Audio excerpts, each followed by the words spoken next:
জুবিনৰ প্ৰতি শ্ৰদ্ধা জনাই এগৰাকী মুছলমান ব্যক্তিৰ মহানুভৱতা। জুবিন ক্ষেত্ৰলৈ বুলি দূৰণিৰ পৰা অহা অনুৰাগী খাদ্য যোগানৰ বাবে উপস্থিত হ'ল এগৰাকী ব্যক্তি। খাদ্যৰ বাবে আনিল 1 কুইণ্টেল চাউল, 50 লিটাৰ গাখীৰ, পেকেটে পেকেটে বিস্কুট। জীৱিত কালত জুবিনে চিঞৰি চিঞৰি কৈ গৈছিল, মোৰ কোনো জাতি নাই, মোৰ কোনো ধৰ্ম নাই।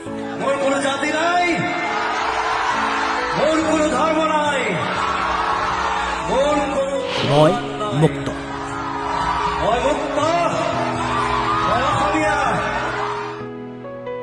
আৰু জাতিৰ পৰিধি ভাঙি ধৰ্মৰ উদ্ধত কথা কোৱা এইগৰাকী মহান শিল্পীৰ বাক্য সৰুগত কৰি এইগৰাকী মুছলমান ব্যক্তিয়ে খাদ্যৰ টোপোলালৈ উপস্থিত হ'ল জুবিন ক্ষেত্ৰত। উদ্দেশ্য জুবিন ক্ষেত্ৰত উপস্থিত হোৱা ভোকাতুৰ জুবিন অনুৰাগীক এসাঁজ ভাত খোৱাৰ। পাছে সময়ৰ কথা দোহাই দি নিশা পলম হোৱাৰ বাবে মহানগৰৰ হাতীগাঁৱৰ মাজাৰৰ পৰা যোৱা এইগৰাকী ব্যক্তিক প্ৰশাসনে উভতাই পঠিয়াই জুবিন ক্ষেত্ৰৰ পৰা। এনেকা চিষ্টেমত পৰি গ'ল, আমাক যাব দিছে, এতিয়া আমি যাবই লাগে। প্ৰশাসনে মানে ইয়াতে বোলে 11টা বজাত পিছত থাকবা নোৱাৰি, মানুহ যাব লাগে আৰু বোলে। কি কৰিম আমি, তো আৰু ইমান বিদ্যা চিদ্যা নাই, আমি মূৰ্খ মানুহ, আমি যাব ওলাইছো, গাড়ী লোড কৰি আছো। হাতীগাঁও চিজুবাৰী পাই আছো, মাজাৰো পাই আছো। খানা মোটামুটি বহুত মানুহৰ খানা আমি বনাইছিলো। 1 কুইণ্টেল চাউলে লৈ আছিলো, কি কম দাদা। গাখীৰ লৈ আছিলো 50 লিটাৰ, তাজা চাহ তাহ বনাই খোৱালো। বিস্কুটে এনে 30-35 হাজাৰ টকাৰ বাজাৰ লৈ আছিলো।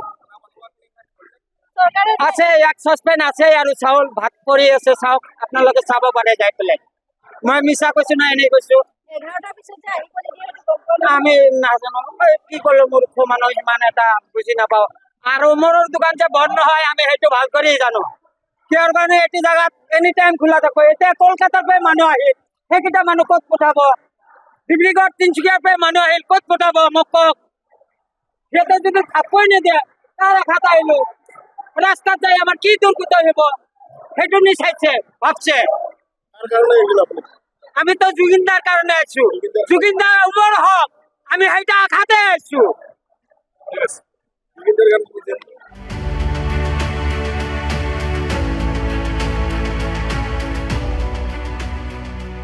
Bureau report, Assam live 24।